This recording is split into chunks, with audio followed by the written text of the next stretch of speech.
Que hay quienes se pueden dejar llevar y comerse ese plato de mentiras, pues es lo que hacen los conservadores corruptos. Mentir, ya no les queda más que eso. Como la mención narcopresidente AMLO, 170 millones de vistas. Ese tema no lo voy a dejar, porque necesitamos explicarle a la gente cómo es ese mecanismo de manipulación. O sea, no son personas de carne y hueso y un pedazo de pescuezo, sino son robots. Pero ¿cómo opera eso? ¿Y cuánto cuesta? Ahora mismo el presidente ha escrito en su libro que yo estoy aquí porque la oligarquía me puso. El que diga que yo soy una ladina racista, clasista, pues bueno, qué bueno que le queda claro que no soy ni corrupta ni inepta. Me gusta una candidata que va a los Estados Unidos, habla con los medios, habla con los empresarios, le dice a la OEA que venga a observar la elección que está inclinada en México y hace su trabajo y consigue muchísima prensa con eso. Muy adversa porque le viene la avalancha completa del provincianismo exigente e ignorante del presidente. Un presidente que le ha tenido un miedo provinciano al exterior. A mí me gusta que haya una candidata que vaya a España, se reúna con el PSOE, se reúna con el PP, con Vox, ¿no? Que no fue a pedir ni a exigir disculpas a España, ¿no? Por la conquista. Entonces, pues ella pone justo la relación bilateral con México y España como siempre debió de haber sido. Así. Morena y sus partidos aliados no quitan el dedo del renglón y ahora buscarán blindar las reformas presentadas por el presidente Andrés Manuel López Obrador al anular los efectos de controversias para que la Suprema Corte de Justicia no pueda invalidar este nuevo paquete de reformas. Hay que alejar al Poder Judicial de la política y no arrojarlo al fondo de ella para que no resulte un juego de las pasiones. Agrego yo, militancia y judicatura no son afines. ¿Hasta dónde está dispuesta la derecha mexicana a llegar en lo que sería el umbral de su inminente derrota electoral? Estamos, como en otros momentos de la historia, frente a la posibilidad de que se dé un manotazo desde el exterior para evitar que se siga dando una transformación en México, o no, cuáles son las similitudes que existen con otros momentos de la historia, cuáles son también las diferencias, cuál es el alcance de lo que podría suceder si esa fuera la apuesta. Esto es En Red.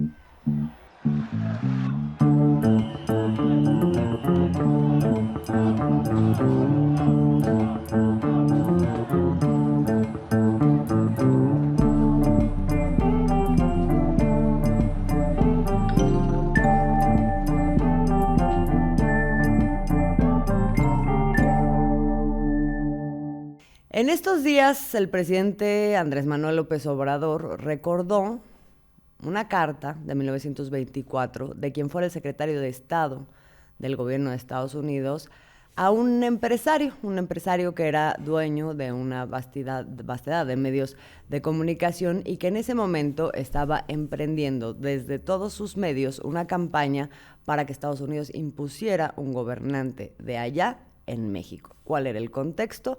La Revolución Mexicana, ese otro momento de profunda transformación en nuestro país y que enfrentaba severas resistencias aquí y, por supuesto, en Estados Unidos. Esta carta que recupera Andrés Manuel López Obrador es de Robert Lansing, este exsecretario de Estado, y se la manda a William Hearst. Vamos a escuchar. Sí, tenía una editorial, una empresa editorial, pero aquí está la carta.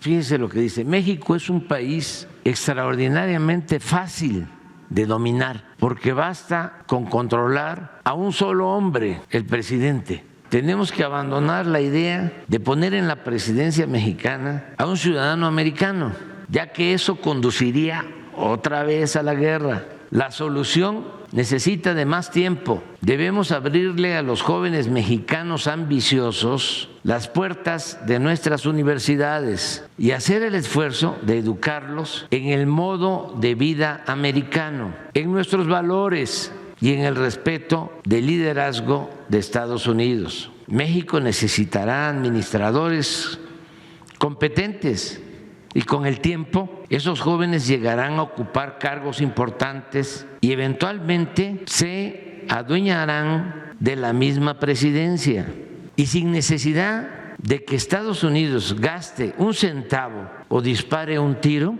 harán lo que queramos y lo harán mejor y más radicalmente que lo que nosotros mismos podríamos haberlo hecho. ¿Les suena? 1924, el jefe del Departamento de Estado. Entonces, sí hay que pensar siempre.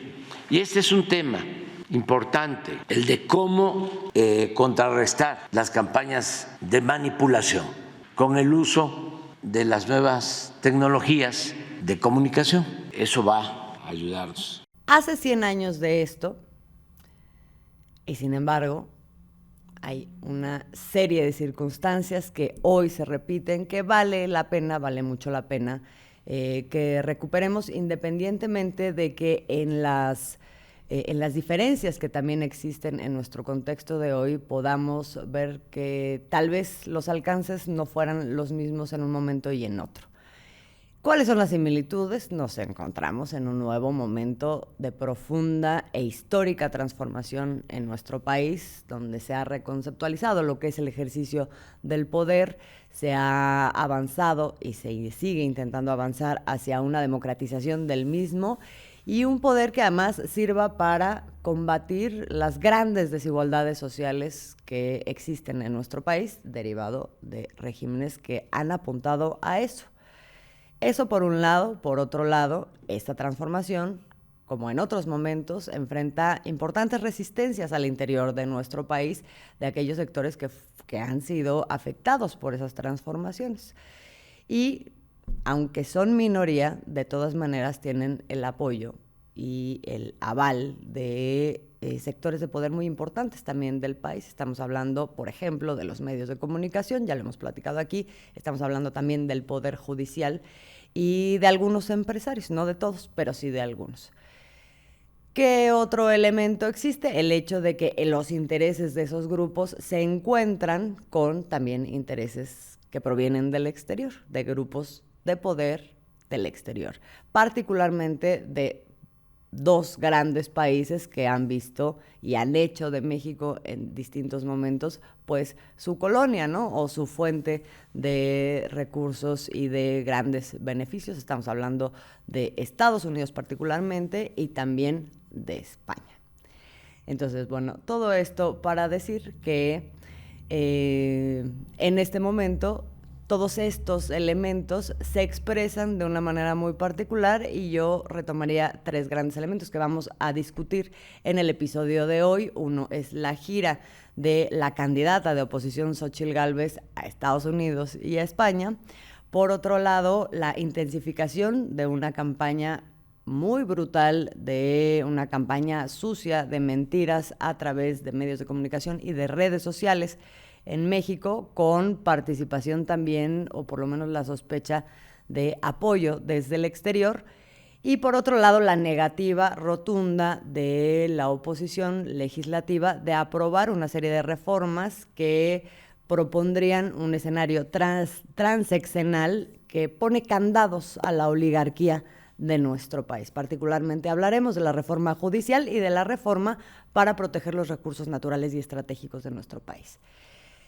De eso vamos a hablar el día de hoy. Esto es En Red. Somos Alina Duarte, Óscar Camacho y Azul Alzaga. Y vamos a iniciar por el primero de esos elementos, la gira de Xóchitl Gálvez a Estados Unidos y a España. Alina, ¿cómo le fue?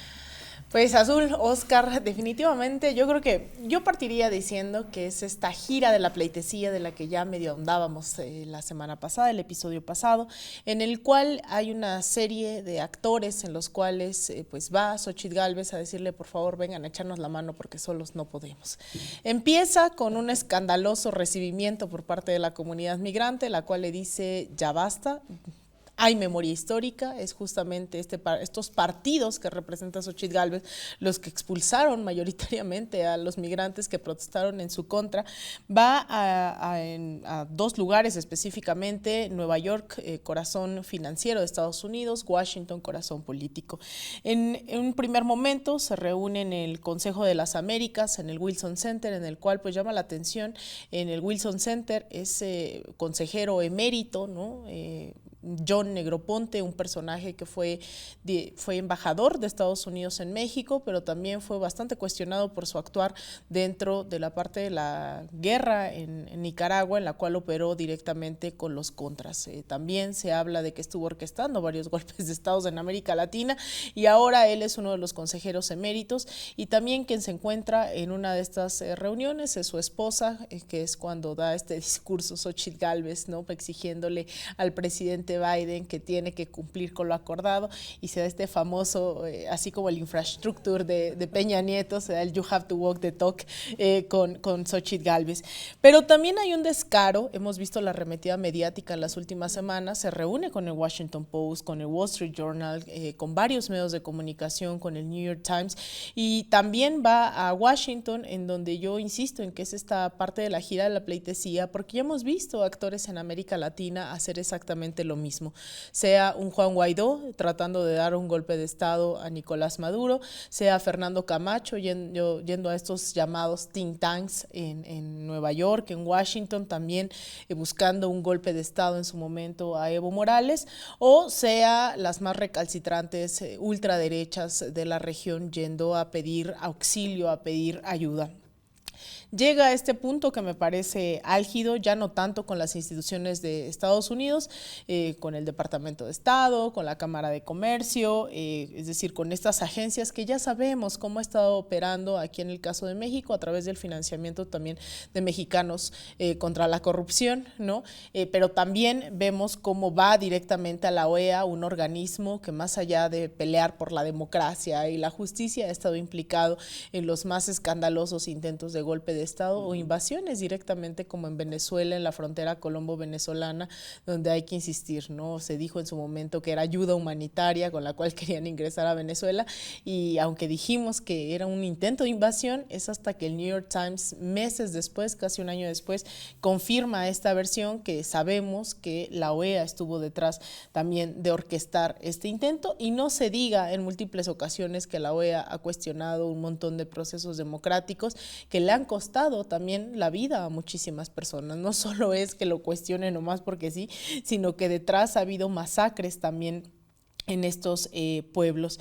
De ahí no le basta este rotundo fracaso, el ser interpelada, el que logremos ver sus alianzas, el que vaya y diga por favor vayan a observar las elecciones, como si realmente hubiese una amenaza de fraude, que es una de las narrativas que están tratando de imponer la elección de Estado, ¿no? Y que también yo no descarto que una de sus principales estrategias sea anular la elección. Ya hemos visto bastantes alertas por las cuales quisiera, no es conspiración, ¿no?, sino que creo que esa es una de las tendencias de la derecha para anular las elecciones, sea a través de los tribunales y el Poder Judicial al que tanto defienden, sea a través de los órganos electorales que también van y dicen que están en riesgo ante esta dictadura. No le importa este fracaso y se va a España, en donde nadie la quiere recibir, ¿no? Y además ella que pues es parte de este cinismo, ¿no? Y lo voy a decir, uno de sus eslogans de campaña fue no huevones, no rateros, no pendejos, y prefirió juntarse con el expresidente que tiene nexos con el narcotráfico, como Felipe Calderón. Cabe destacar que ella no sube esa fotografía, es el expresidente Felipe Calderón quien la embarca ahí, subiendo videos también diciendo que se reúne con empresarios intelectuales. Cerca de 20 personas son las que están en estos videos, de las cuales 8 se sabe que eran del equipo de Xochitl Gálvez, ¿no? Va a reunirse con empresarios que realmente no tienen trascendencia, digamos, en el entorno empresarial. Y después, si hay alguien que se ha reunido con la gente que tiene cero expectativas para ganar las elecciones, es Mario Vargas Llosa. Y decide que mejor no la va a atender, que mejor la atienda el hijo. Y después el hijo de Vargas Llosa dice que no, que tampoco él, y manda a alguien más, ¿no? Habla de que hay una lectura clara, que no le están apostando, no hay posibilidad alguna de que Xóchitl logre disputar electoralmente algo en los próximos comicios, sino que lo que están buscando es simplemente a lo interno de México, quedar bien con esos sectores hacia afuera, con los que ya han estado colaborando, pero realmente no hay más que fracaso tras fracaso. Y pues para cereza del pastel son los grandes medios de comunicación, la bancada del PAN, quien asegura que sí hay pues un éxito dentro de esta gira, que definitivamente no tiene nada de exitosa, ¿no? Hay una frase muy buena que creo que es importante recuperar, que es la de política es tiempo. En este momento políticamente no se vio pertinente que se le arropara públicamente a una Xóchitl Gálvez en España y también en Estados Unidos, salvo por ciertos grupos, de plano ya los más duros y radicales. Pero, digamos, eso sí habla de cómo no está sucediendo para estos sectores de poder que sí estarían interesados en un gobierno del perfil de Xóchitl Gálvez, mucho más que del perfil de Claudia Sheinbaum. Aunque estuvieran interesados, no están viendo que sea creíble, uno, que la democracia esté en riesgo, o sea, que eso pueda validarse o legitimarse de alguna manera como para poder intervenir o para poder dar el respaldo, ni tampoco esta cosa del narco. Y eso no implica que no esté habiendo un patentísimo esfuerzo por hacer creer que eso está sucediendo a través, por ejemplo, de medios de comunicación y de redes sociales, que es la otra parte de la que ahora ya también tenemos números. Sí, a la par de que Xóchitl se va para su gira, empiezan a llamar la atención una serie de fenómenos en las redes, ¿no? Que de pronto ya al ser estudiados se descubre que es una campaña bien orquestada en contra de Andrés Manuel López Obrador y de Claudia Sheinbaum, porque empezaron a surgir como pequeños posts, pequeños mensajes en las redes que decían narcopresidente Andrés Manuel, ¿no? Y después vino narca candidata Claudia Sheinbaum. Y uno dice, bueno, pues de pronto eran así como pues, parte de lo que vemos en las redes, ¿no? Pero luego se incrementaron y se incrementaron y se incrementaron. Y hoy sabemos que hay toda una campaña negra orquestándose por parte de la derecha en contra del presidente de Claudia Sheinbaum. Y hablamos de una campaña impresionante que ya tuvo 170 millones de vistas. O sea, no es cualquier cosa. Pero mucho de estas vistas pues, se piensa que son bots, ¿no? Creados también para generar esta idea de que, wow, hay mucha gente viendo esta campaña. Es una campaña que se genera desde alrededor de 50 países de distintas esferas y con un costo de $1 millón, o sea, a la semana, que es impresionante. Es toda una campaña muy bien orquestada y buscan generar la idea y la narrativa de decir en México hay un narcopresidente y una narcocandidata. Y esta campaña surge casualmente en los días posteriores a que la DEA filtra documentos a 2 periodistas y una más la replica esos asuntos, mediante la cual se revive una investigación de hace 13 años donde se trató de involucrar o de demostrar que en la campaña del presidente Andrés Manuel López Obrador en el 2006 había habido dinero del narcotráfico. Entonces va todo como ligadito. La DEA suelta los datos, los periodistas como Tim Golden y otros 2 periodistas, Anabel Hernández y otra agencia alemana sueltan los datos de la DEA, y después de los datos de la DEA viene esta campaña de bots, así como bien coordinadito, ¿no? Bien casual. Sí, y en una situación que no es tampoco extraordinaria o que no hubiera tenido ningún antecedente. O sea, sí pareciera haber una deliberada gana de dejar como asentado un relato de que hay una relación de este gobierno con el narcotráfico y de eso ligarlo con la elección. Cuando se evoca 2006, no solamente se evoca 2006, sino como que se intenta anticipar que eso podría volver a suceder. Y, repito, no es la primera vez, no es nada más ese reportaje. Hay otra serie de momentos y fuentes que intentan también establecer ese relato. Por ejemplo, este informe que hace unos meses también da el Baker Institute, que es una organización financiada por el Consejo Mexicano de Negocios, por Kimberly Clark, que es la empresa de Claudio X González, y por empresas de energía de Estados Unidos. Entonces, si uno hace esos hila una cosa con la otra, bueno, es claro que hay una serie de actores, tanto dentro como fuera, y particularmente de Estados Unidos, que están interesados en que se quede muy bien tatuado, digamos, en el imaginario colectivo ese relato de que está la relación del gobierno o del presidente López Obrador con el narcotráfico y de que eso pone en riesgo la elección.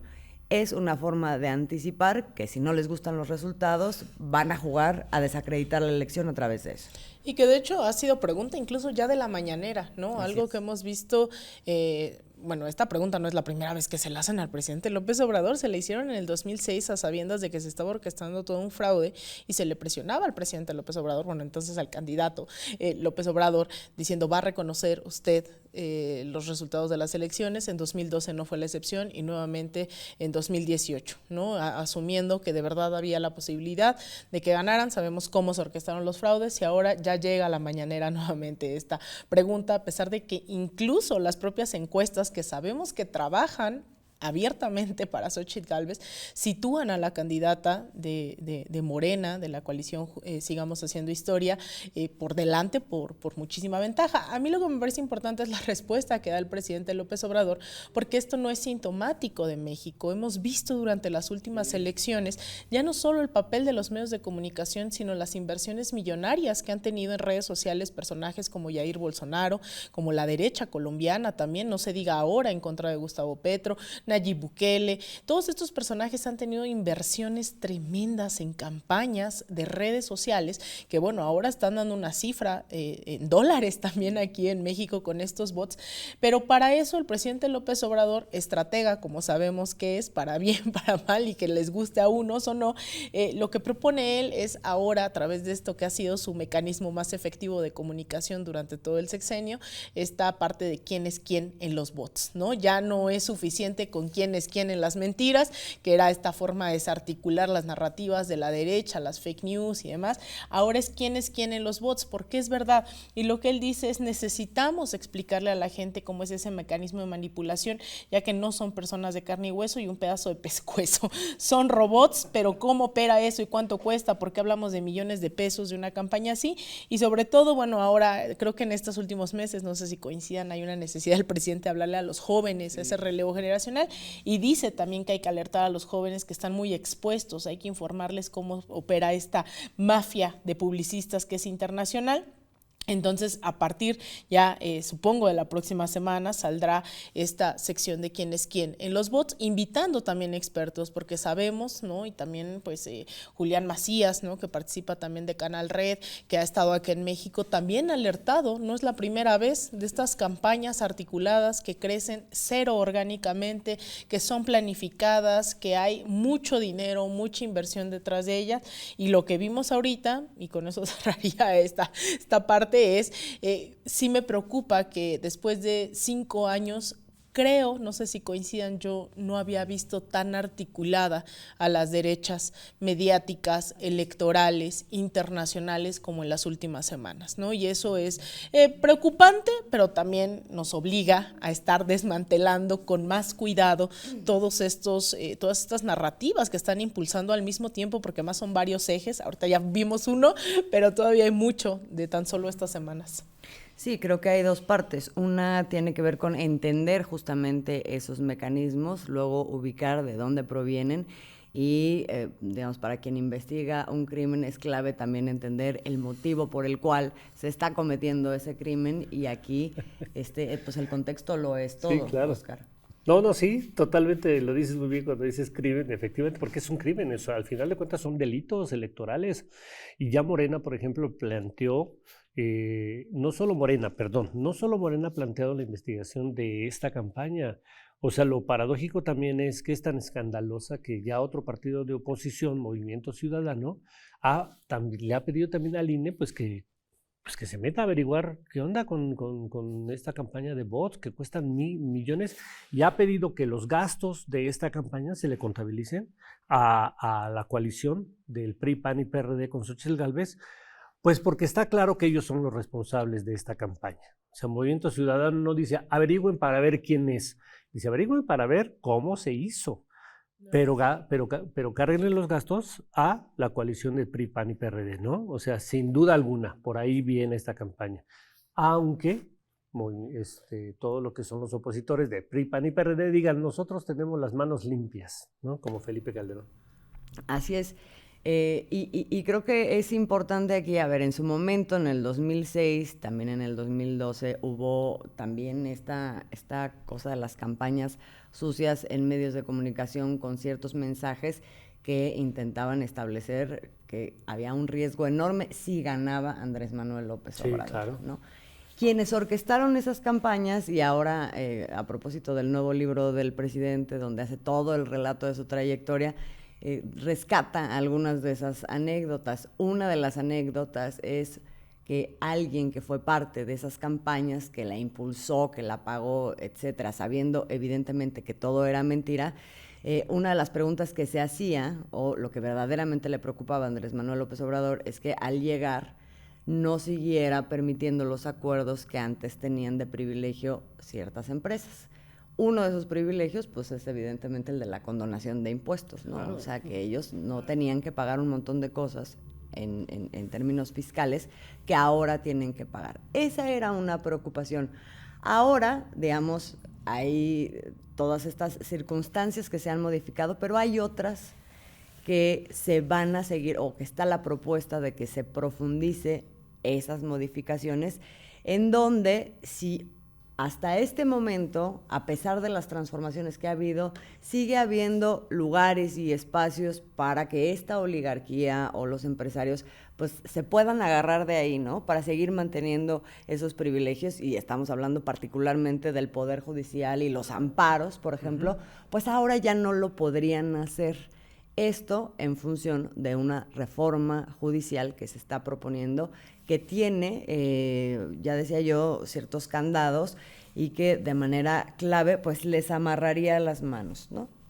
Y que de hecho, antes de ir rápidamente, señalar, esto es un movimiento, y nos los hacía notar un compañero aquí en De Raíz, un movimiento que además es regional, porque si hay un lugar donde las oligarquías se han enquistado a sabiendas de que esa es la última toma de decisión, en tanto a si tienen que pagar o no impuestos, en tanto que si se deciden o no las elecciones a favor de tal o cual, es en el Poder Judicial regional.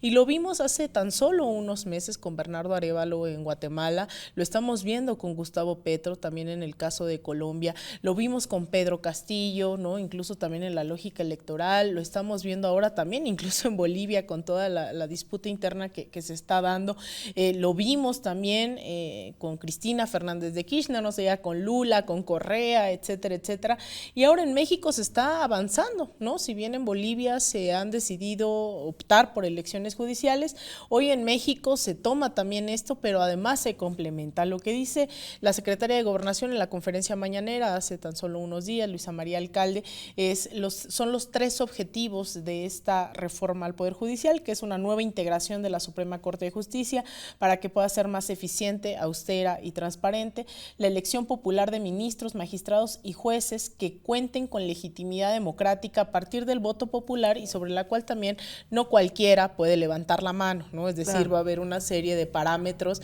en los cuales, pues no es como que yo sé que Azul se quiere candidatear como ministra de la Corte, pero no va a ser ministra Azul Alzaga, a menos que pase por, ¿no?, todos los requisitos jurídicos, una serie, ¿no?, de, digamos, de comprobaciones para ejercer el cargo.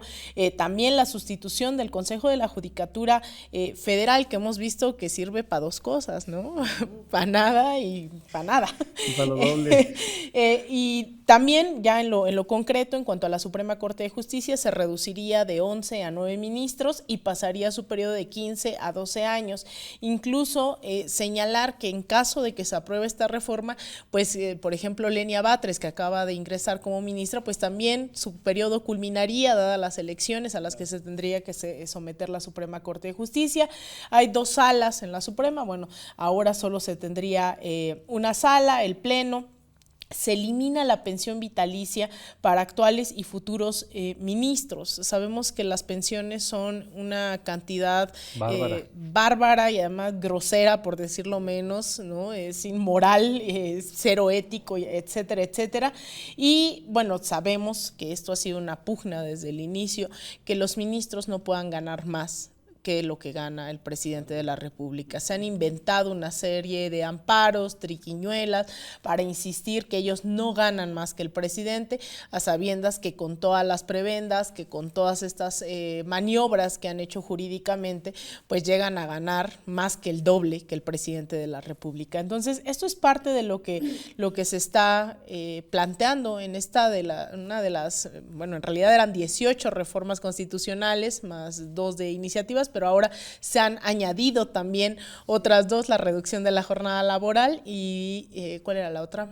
Bueno, se ha añadido la otra y ahora van a... El blindaje de la reforma, claro. Y además viene este blindaje a una reforma que, nuevamente insistir, el Poder Judicial, al tomar la última decisión, pues ahí tiene a muchos de sus aliados que ya no se ruborizan en demostrar de qué lado están, que han insistido en que no tienen que pasar por lo político, como si la Suprema Corte no fuera un ente puramente político.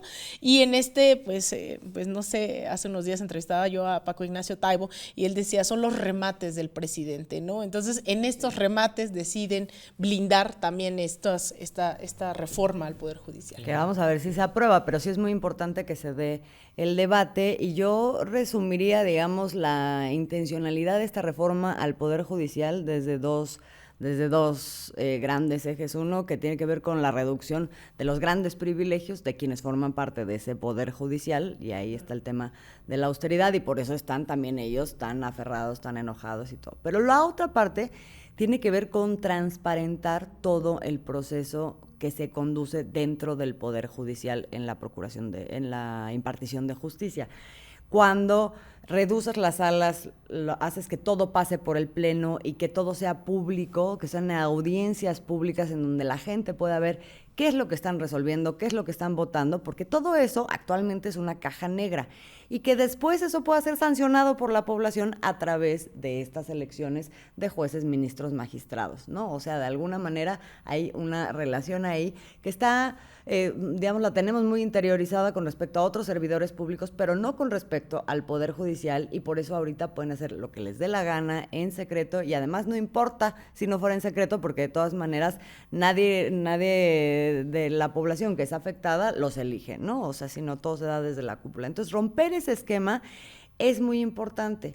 Y luego está esta tercera parte que salió apenas en estos días, que es esa iniciativa que mencionabas, Alina, de blindar las reformas. ¿Por qué blindar las reformas? Esto es una cosa que es muy importante que quede bien clara, porque también la han tergiversado. ¿Cuál es la intencionalidad de ese supuesto blindaje, que ya en México lo han calificado como la iniciativa antiamparos, ¿no? O sea, como si ahora la gente va a quedar desprotegida absolutamente del poder del Estado, porque el amparo, digamos, es para que los particulares se protejan de ese abuso de poder o un pretendido abuso de poder. No tiene nada que ver con eso, y creo que es importante explicarlo, Oscar.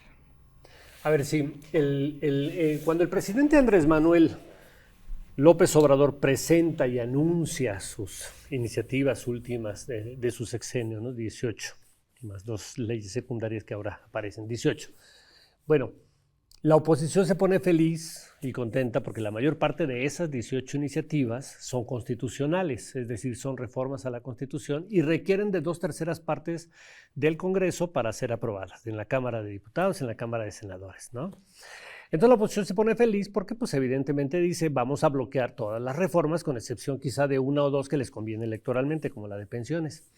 Pero todas las demás anuncian con bombo y platillo y felicidad en los rostros y sonrisas gigantescas que las van a bloquear, que no van a pasar las iniciativas del presidente, sin siquiera analizar y decirle a la gente, mira, esta es buena por esto y por esto, pero vamos a votar en contra porque es nociva por esto y por esto y por esto, ¿no? O sea, no dan razones algunas, nada en lo más mínimo dicen, las vamos a bloquear. Entonces estaban bien contentos y felices.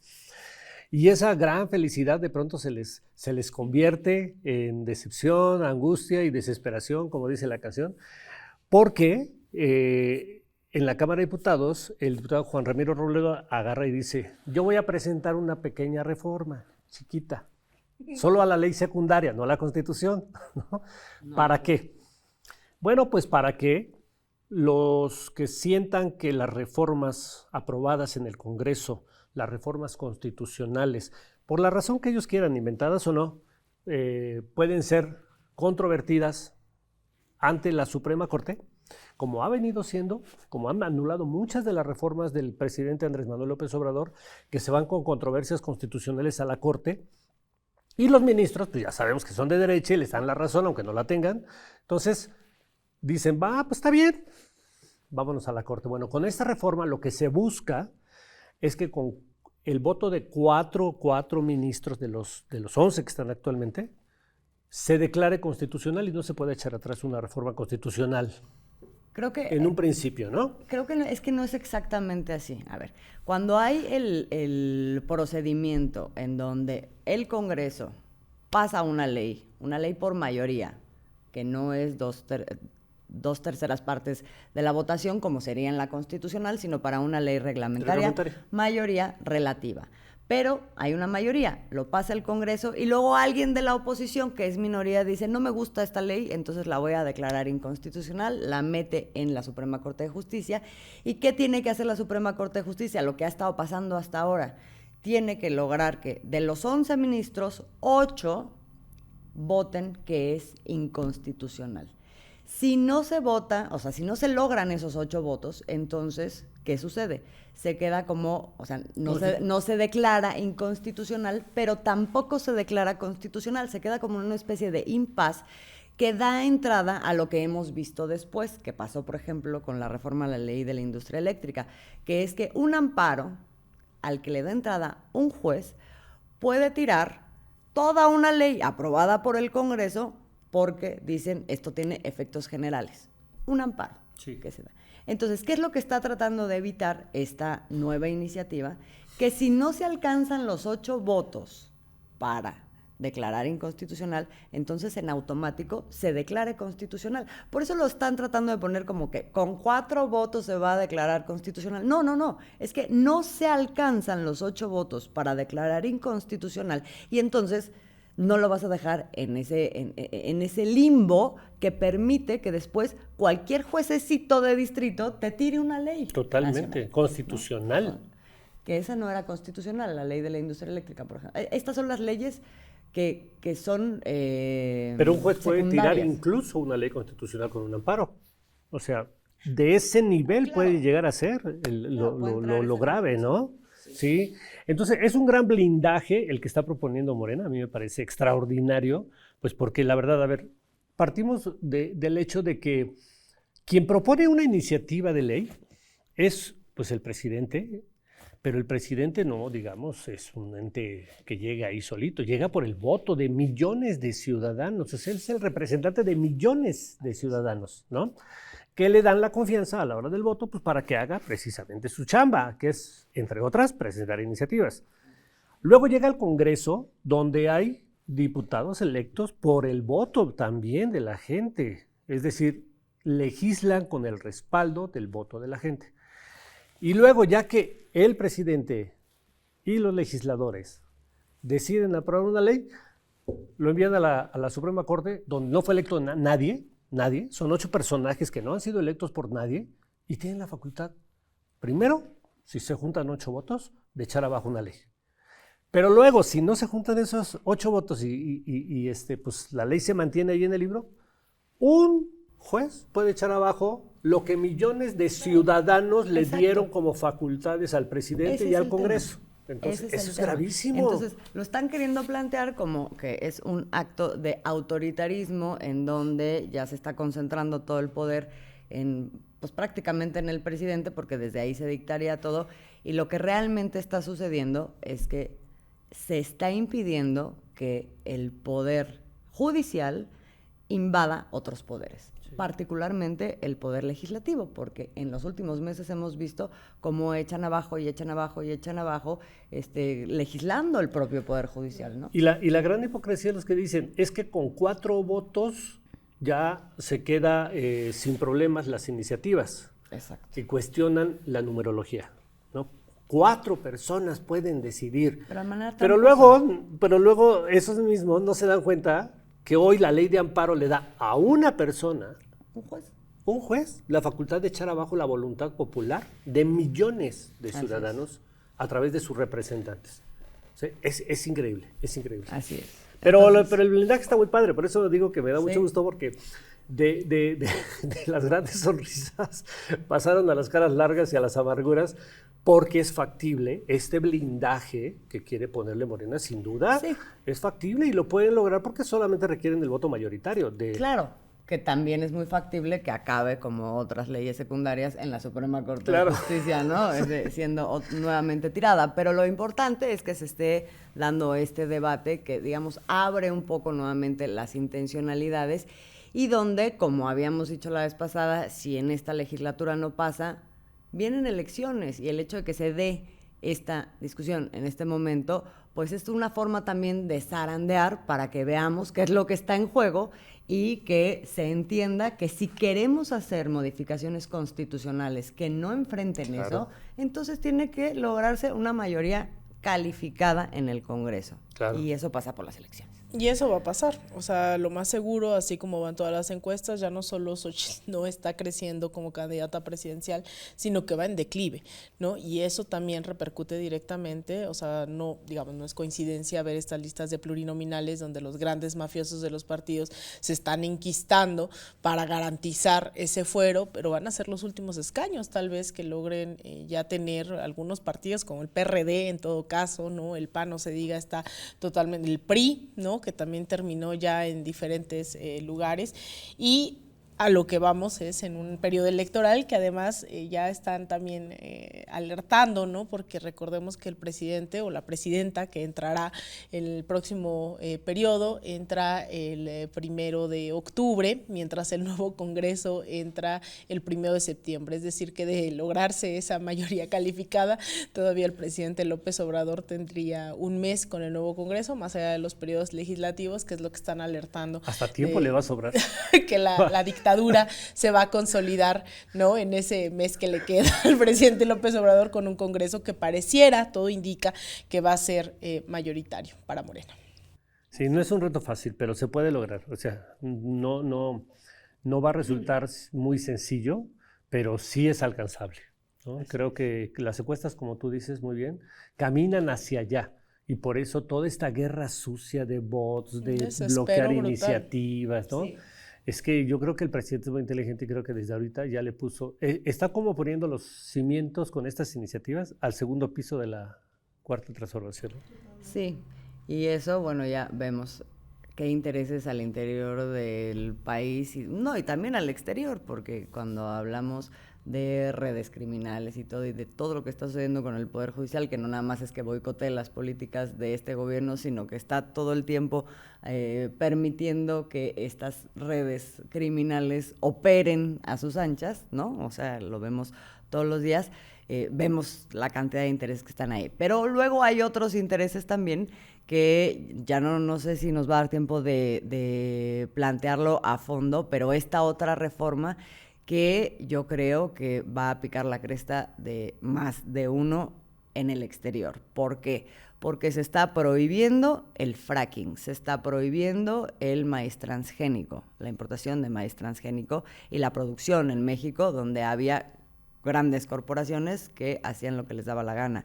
Se está prohibiendo otorgar nuevas concesiones mineras a cielo abierto, se está prohibiendo el uso de agua que no tenga como prioridad a la población y en lugares donde no exista agua. O sea, va a haber toda una nueva gestión del agua a partir de esta ley.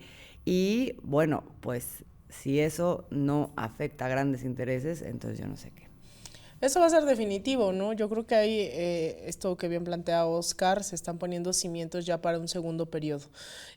No es casualidad que se dé de cara ya al final del sexenio. Hay unas que también yo creo que por correlación de fuerzas no se habían podido plantear de manera previa, o también por el debate que se tiene que dar. Hemos visto que a la par de estas reformas se van a llevar a cabo un montón de foros que espero que también pues, la población mexicana en general esté muy atenta a ellos y que sea muy crítica, ¿no? Que también piense en que esta es consolidación de un proyecto nacional, de un proyecto de las mayorías. Sabemos la deuda histórica que hay con los pueblos indígenas, con el pueblo afromexicano, el tema de la vivienda que ni siquiera se asoma, ¿no? O sea, pensar que la vivienda es un derecho en este país y en general en el mundo es como alucinante. No se diga el tema de las pensiones que se nos arrebató, yo sigo alucinada, no puedo negarlo, con el tema de las pensiones, como que generacionalmente era como eso jamás va a ocurrir, y volver a escuchar el tema de las pensiones.